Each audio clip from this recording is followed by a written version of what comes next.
Hello අපි අද කතරගම යන්නයි හදන්නේ.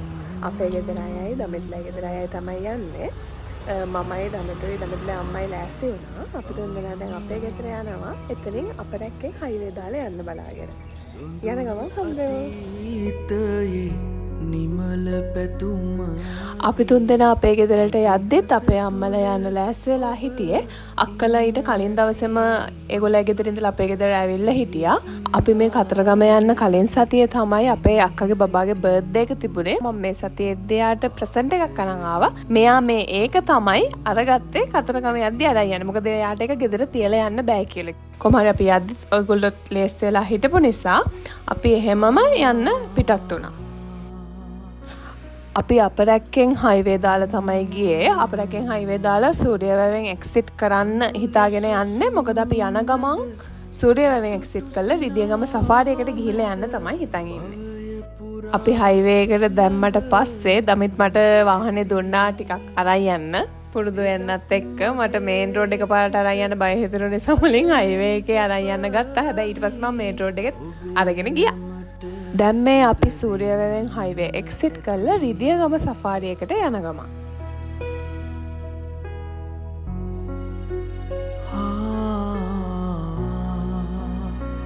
අපි රිදියගමට ආවා. ඇවිල්ලා මේ දමිත්තුයි මමයි යනවා මේ ටිකට්ස් ගන්න. අම්මලාට පොඩ්ඩක් අතනින් ඉන්න කිව්වා අපි ටිකට්ස් අරන් යනකම්. මොකද මේකේ බස් යන වෙලාවල් කියලා දන්නේ ඒක බලාගෙන එනවා අපිට. සෆාරි යන ගමන් මගනනේ පුරුදු ලෙසින් අපි මේ අයුරින් හමුවෙන්න ඇති සොඳුරු අතීත. අපි දෙන්න ගිහිල්ලා ටිකට්ස් අරගෙන ඊළඟ බස් එක යන ටයිම් එක අහගත්තට පස්සේ අපි අම්මලටත් එතෙන්ට එන්න කියලා කිව්වා. මෙතන ටිකට් එක ඇඩල්ට් කෙනෙක්ට රුපියල් 500යි. කිඩ් කෙනෙක්ට මට හරියටම ගාන මතක නැහැ. මතක විදියට 250යි වගේ. මන්ට ඒක මෙහෙ සෆාරි එක අපිව එක්කගෙන යන්නේ මෙහෙ තියෙන බස් වලින්. අපි කට්ටිය දැන් මේ ටිකට් අරගත්ත කවුන්ටර් එකේ ඉඳලා බස් එක ළඟට ආවා. බස් එකට නගින්න. බස් එකට නැගලා අපි පිටිපස්සෙම සීට් එකට ගියා. අපි 3-4 දෙනාටම එකට වාඩි වෙලා යන්න පුළුවන් නිසා 3-4 දෙනා කියන්නේ අක්කයි මමයි දමිතුයි අයියයි. අපේ බබාට මගේ ළඟින් වාඩි වෙලා යන්න ඕන කියලා කියපු නිසා එයා කෙළවරට ගිහිල්ලා මට එයාගේ ළඟින් වාඩි වෙන්න එන්න කිව්වා. සෆාරි එකේදී අපි මුලින්ම ගියේ ලයන් සෝන් එකට. ඒකේ සිංහයෝ සිංහදේනුවෝ දෙගොල්ලොම හිටියා. ගොඩක් අය නිදාගෙන තමයි හිටියේ. ලයන් සෝන් එකෙන් පස්සේ අපි ගියේ මුවෝ, අශ්වයෝ, සීබ්‍රා, තව පොඩි පොඩි කුරුල්ලෝ වර්ග හිටපු සෝන් එකට. එතන නම් ගොඩාක් සත්තු වර්ග හිටියා. මේ එතනින් අපි යනකම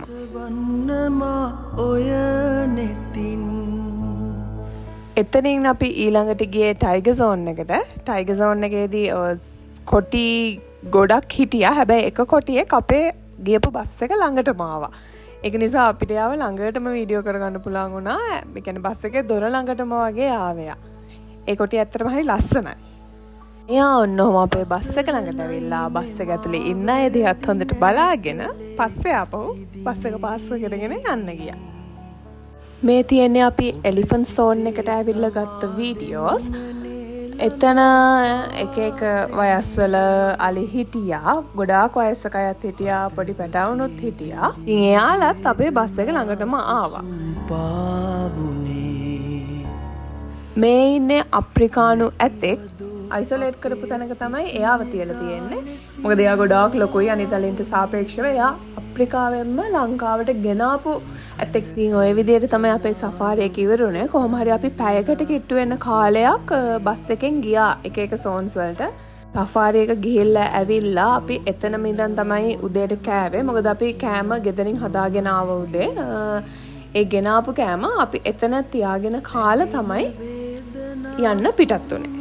ඊට පස්සේ අපි කෙලින්ම ගියේ මදුනාගල උණුදිය උල්පත් බලන්න. රිදියගම සෆාරි තැන ඉඳලා උණුදිය උල්පත් වලට ලොකු දුරක් තිබුණ නැහැ. පොඩි දුරක් තිබුණේ. ඒක නිසා අපි ඊට පස්සේ උණුදිය උල්පත් බලන්න ආවා. එතන හරියම ලස්සන නිස්කලංක තැනක්. අපි ගියේ සෙනසුරාදා දවසක වුණාට එතන කවුරුවත්ම වෙන ඇවිල්ලා හිටියේ නෑ. අපි කට්ටිය විතරයි හිටියේ. ඒක නිසා අපි නිදහසේ එතන බලලා උන්දුයපත් බලලා වටපිටාවත් බලලා ටිකක් වෙලා ඉඳලා ආවා. එතන ලින් කීපයක්ම තියෙනවා. ඒවා අතරින් මැද තියෙන ලින්දෙන් තමයි බුබුලු දදා වතුර එන්නේ. එතන තමයි උණුදිය උල්පත තියෙන්නේ. එතනින් එන වතුර තමයි අනිත් ලින් වලටත් බෙදිලා යන්නේ. එතකොට අර මැද තියෙන ලින්දේ තමයි ගොඩක්ම රස්නේ වතුර තියෙන්නේ. ඒකට ඇත්තටම අත දැවම අත පිච්චෙන තරමට සැරයි. උණුයි වතුර. අනිත් ලින් වල වතුර මැද තියෙන ලින්දේ තරම්ම රස්නේ නැහැ. උණුදිය උල්පත් තිබුණු තැනම ලස්සන ගිරව් දෙන්නෙක් ඉන්නවා. එතෙන්ට යන අයට කැමති නම් ඒ දෙන්නත් එක්ක ෆොටෝස් ගන්න පුළුවන්. දමිත්ලේ අම්මයි අපේ අක්කයි ගත්ත ෆොටෝස්. ඇත්තටම මේ මම නම් පොඩක් ආස නැහැ උන් අතේ වහනවට. ඒක නිසා මම ගත්තේ නැහැ. දමිත්ලේ අම්මයි අක්කයි සල්ලි දීලා ෆොටෝස් ගත්තා. සල්ලි දීලා තමයි ගන්න ඕන ෆොටෝස්. රිදියගමයි මදුනාගලයි ගිහින් ඉවර වෙලා අපි ආපහු සූර්යවැවෙන් හයිවේ දැම්මා. මත්තලින් එක්සිට් කරන්න බලාගෙන. මොකද මත්තලින් එක්සිට් කරලා එහෙමම කෙලින්ම කතරගම යන්න තමයි අපි හිතාගෙන ඉන්නේ. එද්දි කට්ටියටම හරිම මහන්සි. මොකද තැන් දෙකකම ඇවිදින්න ගිහිල්ලා හිටියේ. අනිත් එක අව්වයි එදා හොඳටම. අව්වේ ඇවිදලා මහන්සියට අපේ අම්මලා දෙන්නටයි බබාටයි නම් හොඳටම නිින්ද ගිහිල්ලා. මම නිදාගත්තේ නෑ. දමිත්ගේ තනියට මම හැරිලා ගියා. නැත්තම් ඉතින් ආපහුනේ. අපි දැන් මේ මත්තලින් එක්සිට් කළා. අපි නවතින්න බුක් කරපු තැනට යන ගමන් ඉන්නේ.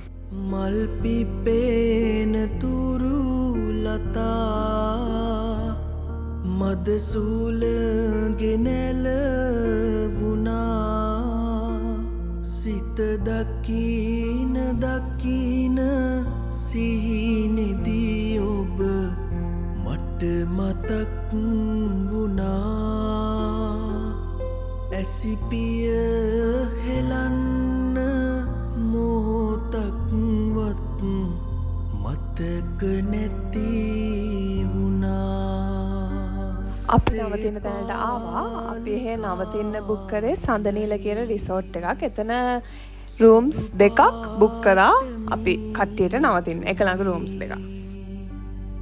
හරි ලස්සනයි සුදුයි ඇත්තටම ඔබ. අපි හවස පූජාවට තමයි යන්න හිතාගෙන ඉන්නේ කතරගම. ඒක නිසා අපි නවතින තැනට ඇවිල්ලා හවස පූජා වට්ටි ටික ලෑස්ති කරා. එතන එළියෙම තැනක් තිබුණා අපිට පූජා වට්ටි ටික පළතුරු ටික තියාගෙන පූජා වට්ටි ටික හදන්න පුළුවන්. ඒ වෙද්දි අපි අරගෙන වෙන කවුරුත් එතන හිටියෙත් නැහැ. ඒක නිසා අපි නිදහසේ ඒ වැඩ ටිකත් කරගත්තා.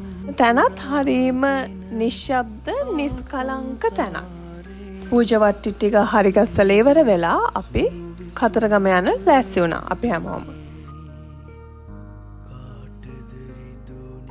අපි සත්‍යා කියන තමයි අවතනට පස්සේ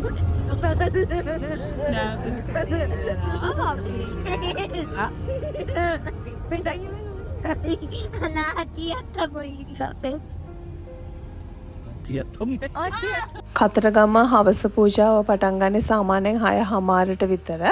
හැබැයි දේවාලේ වතාවත් ඉවර වෙලා ඒ වැඩ කටයුතු ටික ඉවර වෙලා පූජාව පටන් ගනිද්දී 6:00 පහ වුණා. මට මතක විදියට 4ට කිට්ටුණා. අපි මේ එතකම් පූජා වටි ටික තියාගෙන හෝලිමේ ඉන්න ගමන් ඉන්නේ දේවාලයට යන්න.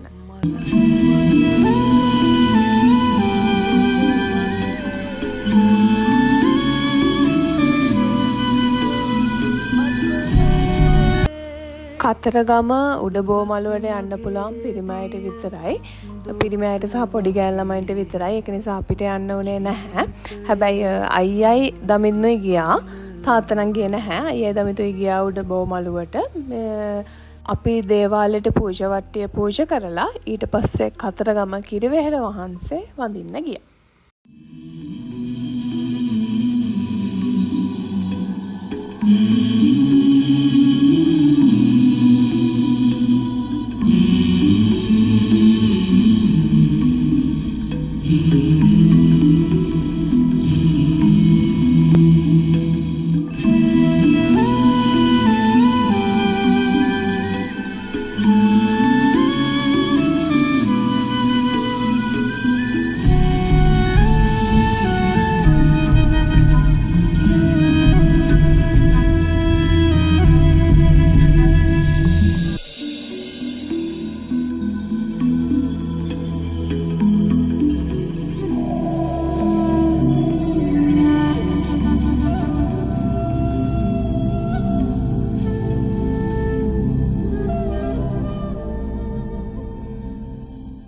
the next day.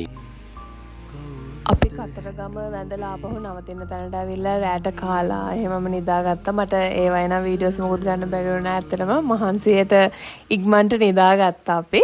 ඊට පස්සේ දවසෙත් දමිතුයි මමයි පොඩ්ඩක් දවල් වෙනකන් කියන්නේ අනිත් අයට වඩා වැඩිපුර නිදාගත්තා. මොකද අපි නැගිටිද්දි අම්මලයි තාත්තයි හැමෝම නැගිටලා තේත් බීලා ඉවරයි. දැන් මේ ඉතුරු තේ ටික දමිතුයි මමයි බොන ගමන්. අපේ බබාගේ කල්පනා උදේ පාන්දර නැගිට ගමන් පූල් එකට බහින්න. මොකද එයාට කලින් දවසේ ඉඳන් පූල් බහින්න ඕන කීකේ හිටියේ. හැබැයි කලින් දවසේ වෙලාවක් තිබුණ නැහැ පූල් එකට බහින්න. ඒක නිසා මේ නැගිට ගමන් දුවගෙන ආව පූල් එකට බහින්න. හැබැයි එයාට බහින්න උනේ නැහැ. හෝටල් එකෙන් කිව්වා පූල් එක ක්ලීන් කරනකන් චුට්ටක් ඉන්න කියලා. ඊට පස්සේ බබත් එක්ක අපි හැමෝම පූල් එකට බැස්ස. හැමෝම කිව්වට අපේ තාත්තට පූල් එකට බහින්න බෑ කිව්වා. තාත්තා ඇරෙන්න අපි කට්ටියම පූල් එකට බැස්සා.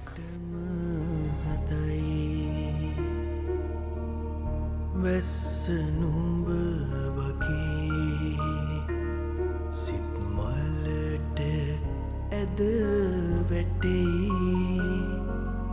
මලේ පාට නොසේදී. අපි උදේට කෑම ගත්තෙත් එතනින්මයි. අපි නැවතලා හිටපු තැනින්මයි. කෑම කාලේ ඉවර වෙලා අපි ලෑස්ති වෙලා එහෙමම ආපහු එන්න පිටත් වුණා. නමග අපි තිස්සවැව ළඟ නැවැත්තුවා වඩේ සහ බැදපු මාළු ගන්න. මොකද අපේ අක්කා හොටෙල් එකෙන් එද්දිම කිව්වා තිස්සවැව ළඟ නවත්තන්න ඕන. එයාට ඒවා ගන්න ඕන, කන්න ඕන ආසයි කියලා. පසුපසම එලව එලවාවිත් සැනසුවෙත් නුබයි නුඹ මගේ හිත අරන් ගියා පුදුමයක් නොවේ. ඊට පස්සේ අපි අම්බලන්තොට ගියා. අම්බලන්තොට දමිත්ලගේ අම්මගේ මහගෙදර. මොකද අපේ අම්මලටත් එහෙ යන්න ඕන කියලා කිව්වා. ඒක නිසා අපි එහෙ ගියා. එහෙ අපිට එදා දවල්ට කෑම ලෑස්ති කරලා තිබුණා. අම්බලන්තොට දමිත්ලයි අම්මලගේ ගෙදරින් දවල්ට කාලේ ඉවර වෙලා අපි කෙලිම ගෙදර එන්න පිටත් වුණා. එන මග නම් වීඩියෝස් මොකුත් ගත්තේ නැහැ. ඉගෙන ගන්න තරම් දෙයක් තිබුණ නැහැ ඇත්තටම. අපි කෙලින්ම ගෙදර ආවා. මොකද ඒ ඇවිල්ලා අපිට ආපහු එදා හවසම කොළඹ එන්න පිටත් වෙන්න වුණා. සඳුදා අපි දෙන්නටම වැඩ නිසා. ඉතින් මෙන්න මේ විදිහට තමයි අපේ කතරගම ට්‍රිප් එක ඉවර වුණේ. So see you all on our next trip. Thank you for watching.